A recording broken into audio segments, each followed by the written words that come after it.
Mister Ranjan से मेरी मुलाकात बिहार में हुई। मैंने शहर में काफी सारा वक्त बिताया था, तो यहाँ इस शांत जगह और हरियाली में आना वाकई मुझे बहुत अच्छा लगा। हम चावल के खेत में मिले और मैं जानती हूँ कि चावल इस क्षेत्र का एक बहुत ही महत्वपूर्ण अनाज है। मिस्टर रंजन ने मुझे एक पारंपरिक गाना गा के भी सुनाया। वो यहाँ की संस्कृति को महफूज रखने में दिलचस्पी लेते हैं। हमने बैलगाड़ी पे गांव के सौंदर्य का लुत्फ उठाया, जिसको 2 बैल खींच रहे थे। मैं शायद पहली बार भारतीय गांव की खूबसूरती को देख रही थी। एक आदमी पटुआ बना रहा था। उसने लंबी लकड़ियों को पानी में भिगोया था और मिस्टर रंजन ने कहा इसे 1 महीने के लिए नरम होने तक रखा जाता है, जिसको सुखाकर रस्सियां बनाई जाती हैं। फिर हम उनकी पत्नी से मिले और उनके पुश्तैनी मंदिर में भी गए, जहाँ पर वाकई बहुत शांति थी।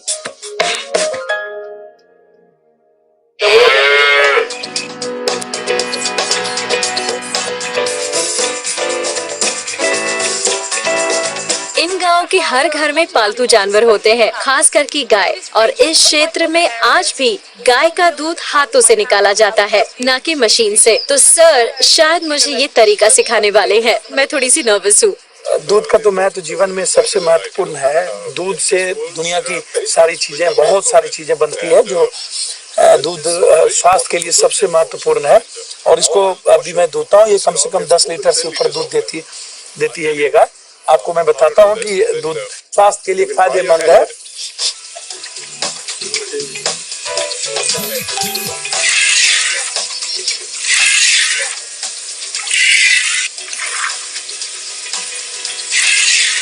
You try? जी बिल्कुल। Very good. Come. हाँ, And you try? ठीक है। You take it here.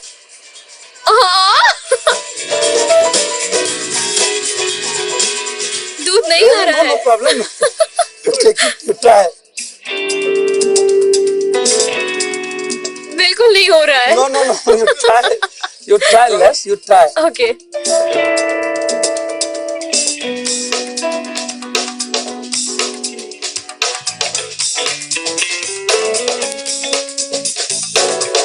ये जितना आसान दिखता है उतना है नहीं। Less you go to London and daily you drink in 1 glass because it's very healthy. Better you drink it in glass. Take it. थोड़ा गर्म है। Very warm. Very nice. Very nice. मुझे दूध पीना बहुत पसंद है, लेकिन मैंने कभी इस तरह से गाय का दूध निकाल के नहीं पिया।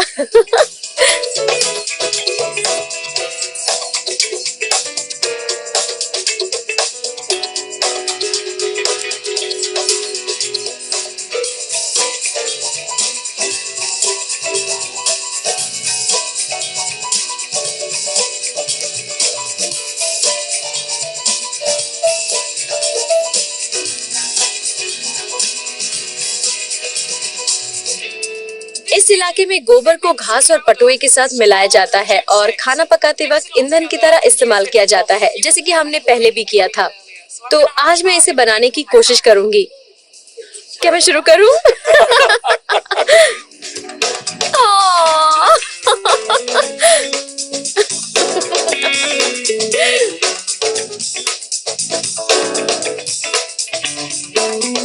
ओके।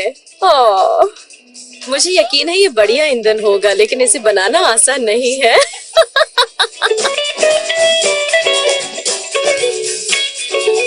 मैंने कभी गोबर नहीं मसला था।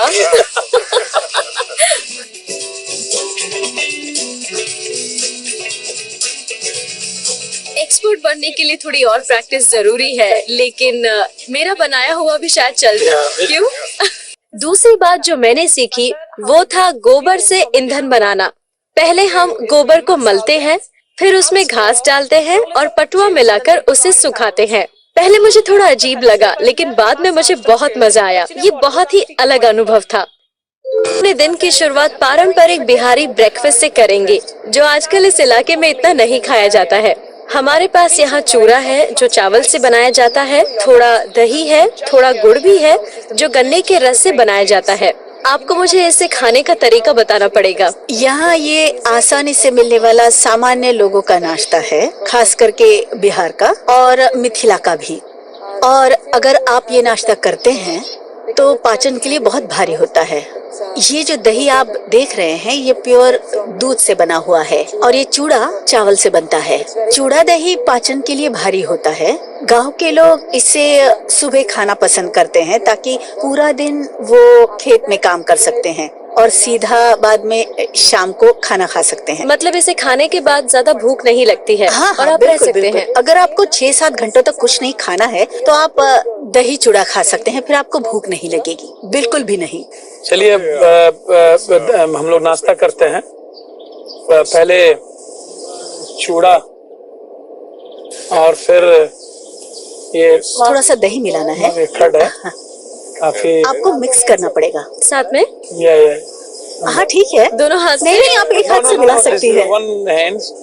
ये गुड़ है, काफी जो मैंने बताया आपको कि गन्ने से ये गुड़ बनते हैं। काफी गांव में पहले ये गुड़ ही ज्यादा इम्पोर्टेंट है।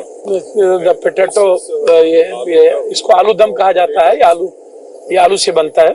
ये चूंकि ये उनके साथ दही और मीठा के साथ ये काफी नमकीन है और आमतौर पर इसे चूड़ा और दही के साथ परोसा जाता है इसका जायका बढ़ाने के लिए। और ये मिर्च है, नमक ये है। मुझे खानी पड़ेगी। हाँ, ये सुपाच्य से मिर्च आपकी सेहत के लिए बहुत फायदेमंद है और दिन में आपको एक सुपाच्य तो के खाना लिए भी चाहिए। काफी है। सुपाच्य करता है इसको। तो यहाँ मीठा और नमकीन दोनों है। हाँ बिल्कुल, आपको इसे थोड़े नमक के साथ और दही के साथ मिलाकर खाना होता है इस तरह। ओके, मिक्स कर ट्राई कीजिए। Story in India. मिक्स कैसा लगा? ये बहुत ही अच्छा है। अच्छा लगा? बहुत ही बढ़िया। चावल का स्वाद बहुत अच्छा आ रहा है। दही का खट्टापन भी है और साथ में पसंद गुड़ की आएगा। मिठास भी।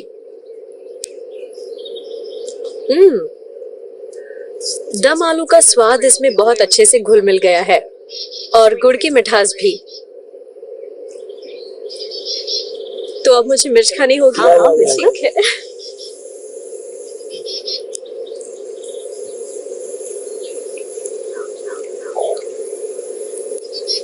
ये बहुत तीखी है।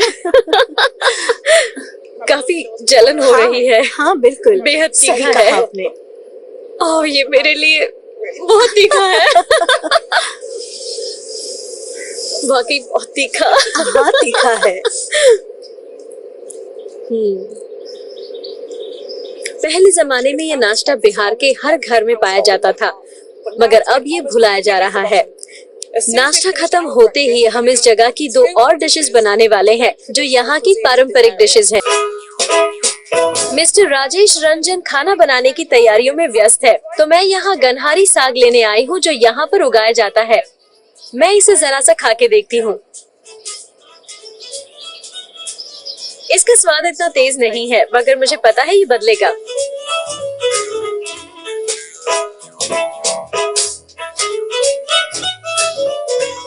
हम यहाँ इस खूबसूरत गांव में बिहार के एक पारंपरिक डिश बनाने वाले हैं जिसका नाम है गनहारी साग। इसके लिए चाहिए सरसों का तेल, गनहारी साग के पत्ते। इसे हम पारंपरिक चूल्हे पर पकाएंगे और ईंधन के लिए गोबर। क्या आप मुझे बता सकते हैं ये चूल्हा इतना महत्वपूर्ण क्यों है? जो चूल्हा है ना, ये चूल्हा हमारा ट्रेडिशन है, पुराना हमारी परंपरा से जुड़ी हुई है। पहले गैस नहीं था, बिजली नहीं था। हमारा जो खाना है ये पूरे बिहार का जो खाना पकता था वो चूल्हा पर था। सबसे बड़ी चीज है कि बहुत चीज मतलब इसको किसी तरह के कोई खर्च नहीं, मिट्टी से चूल्हा बन जाना। और दूसरी चीज जहाँ तक ये जो गोबर से, ये गोबर को पात के उसको धूप में उसको दे दिया जाता है सूखने के लिए। पाता जाता है छोटा गोबर, और वो जो सूखता है तो फिर सूखने के बाद वो चूल्हे में वो आग का काम करता है।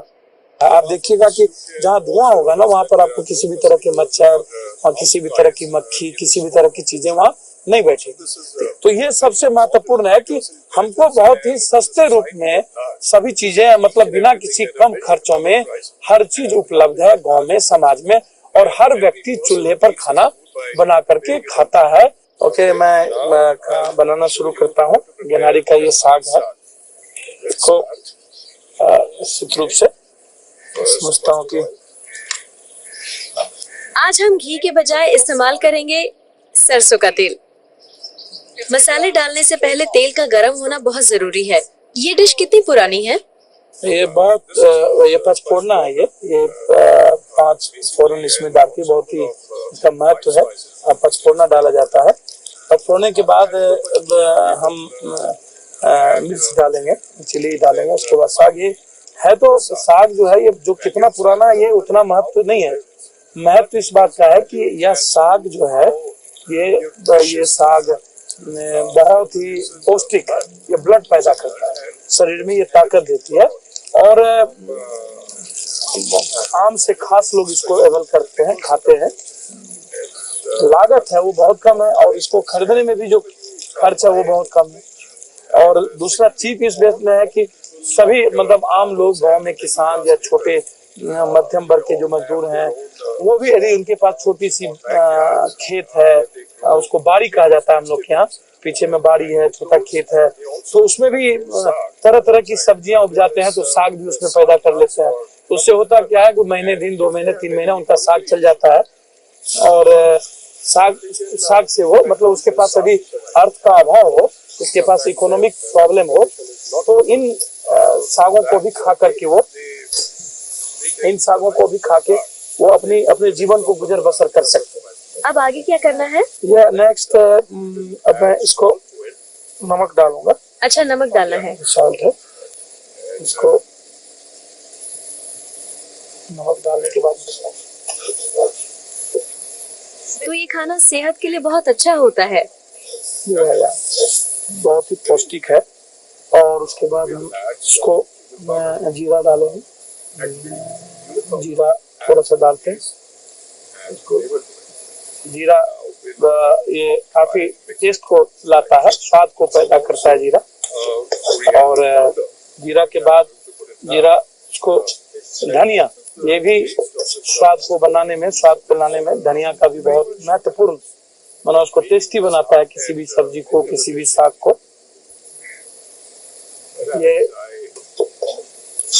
ये बहुत ही मतलब स्वादिष्ट बनाने में कोऑपरेट करता है। अगर यहाँ के किसान और स्थानीय लोगों के पास जमीन हो तो इसे वहाँ पर उगाया जा सकता है। ये बहुत ही पौष्टिक है और खेतों में काम करने वाले लोगों के लिए बहुत ही फायदेमंद है। इसके बगल में मिर्च भी उगाई जा सकती है जो बहुत अच्छा जायका देती है। इनको बनाने में बहुत प्रॉब्लम नहीं है। हमने पहले मैं इसमें तेल 2 चम्मच से 1.5 चम्मच तेल लगते हैं, नमक और 4-5 मिर्च, और बहुत जल्दी में बहुत ही इसको, क्योंकि चूंकि ये साग एक ऐसी चीजें हैं जो सलाद में भी साग को डाल के खा लेते हैं। मूली का पत्ता होता है वो भी साग है, उसको भी मूली के पत्ते को भी साग के रूप में कहा जाता है। इसलिए इसको बनाने में ना तो बहुत ज्यादा सामान लगता है, ना मसाला लगता है, ना किसी भी चीजों की जरूरत पड़ती है। नमक, तेल, मिर्च डाल करके और थोड़ी सी टेस्ट के लिए, स्वाद के लिए धनिया या जीरा डालो और उसके बाद ये 10-15 से 15 मिनट में बन करके साग तैयार हो जाता है। गनहारी साग अब तैयार हो चुका है और हम इसे खाने वाले हैं केले के पत्ते पर, जिसमें खाने का मजा ही कुछ अलग होता है। ये अब बन के काफी तैयार है और आप इसको खा सकते हैं, बहुत स्वादिष्ट है। ये बहुत ही अच्छा है सच में। पहली डिश जो मुझे मिस्टर रंजन ने सिखाई उसका नाम था गनहारी साग। हमने उसे एक चावल के खेत के बगल में पेड़ के नीचे बिना हमारे जूतों के बनाया। हमने पारंपरिक चूल्हे पर पकाया जिसमें गोबर का इस्तेमाल होता है, जो कि यहाँ का एक पारंपरिक तरीका है खाना बनाने का। मैंने खुद ही गनहारी साग खरीदा और वो बहुत ही स्वादिष्ट और पौष्टिक था। मिस्टर रामजन ने मुझे बताया कि इसे खूब खाया जाता है और यहाँ के किसान इसे पूरे दिन भर के पोषण के लिए खाते हैं। हमने घी के बजाय सरसों के तेल का इस्तेमाल किया, जो मेरे लिए एक अच्छी बात थी क्योंकि मैंने कभी भी सरसों के तेल में खाना नहीं पकाया था। साथ ही मैंने ज्यादातर मांसाहारी डिशेस बनाई हैं, तो इस शाकाहारी डिश को सीखना एक बहुत अच्छा अनुभव था।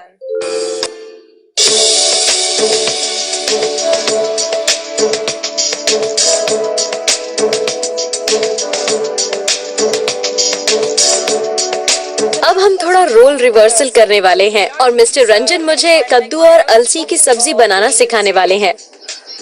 हम पारंपरिक चूल्हे का इस्तेमाल करेंगे।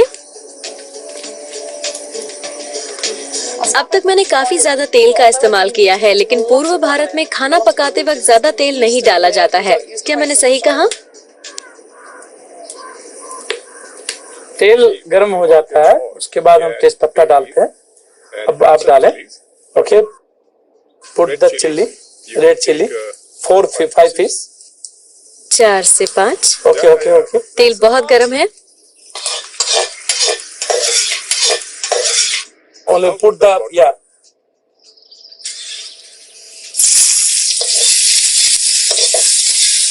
All the food, all kaddu. क्या ये डिश किसी ओकेजन पे बनाई जाती है? नहीं, ओकेजन तो कई है, लेकिन जो सब्जी है ना कद्दू, यह सब्जी गर्मी महीने में खाई जाती है और इसके जो तासीर होते हैं इनके वो बहुत ठंडा होता है।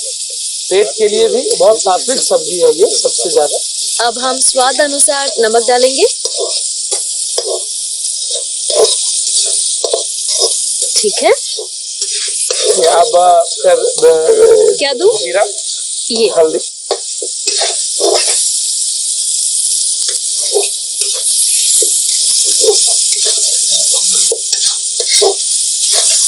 ना तो जीरा,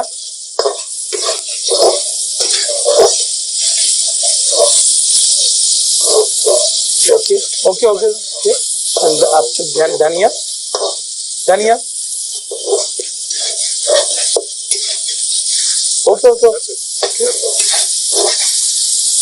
तो इसका जो मैंने कहा कि ये जो कद्दू है, कद्दू दरअसल में काफी ज्यादा देखे गए हैं कि एक तो कद्दू बहुत ही पुरानी सब्जी है। ये आम से खास सभी लोग इसको खाते हैं, चाहे वो बड़े लोग हों, कमजोर लोग हों, किसान हों, मिडिल क्लास के लोग हों, सभी लोग इसको यूज करते हैं। इसके कारण है कि ये स्वास्थ्य के लिए काफी फायदेमंद है और सात्विक सब्जी इसको माना जाता है। अब हम इसकी मुख्य सामग्री डालेंगे जो है अलसी, तकरीबन 3 चम्मच। फुल 3 बड़े चम्मच।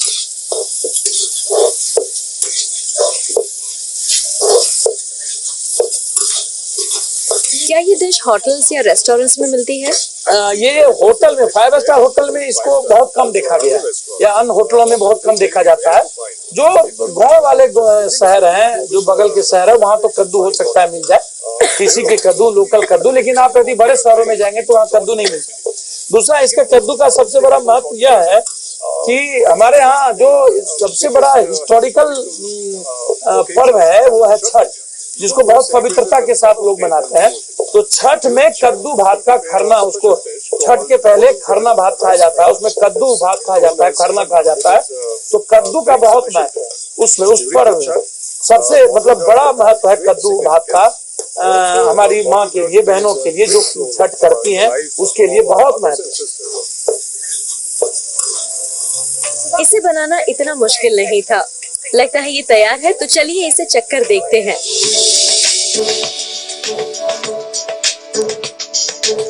तो अब मैं इसे खाने के लिए तैयार हूँ।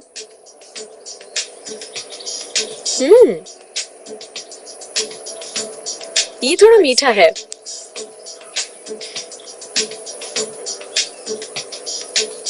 स्वाद में अच्छा है।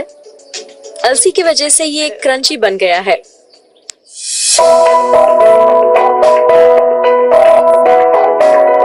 मिस्टर रामजन शाकाहारी है और उन्होंने मेरे स्वागत के तौर पे मुझे एक शाही लंच दिया, जिसमें तकरीबन 20 डिशेस थी, जैसे कि आलू की सब्जी, केले की करी और बैंगन की सब्जी। सारी डिशेस बहुत ही लजीज थी। इतनी सारी लजीज डिशेस का बुफे मुझे बहुत पसंद आया। मैंने पेट भर के खाना खाया, शायद उससे भी थोड़ा और ज्यादा।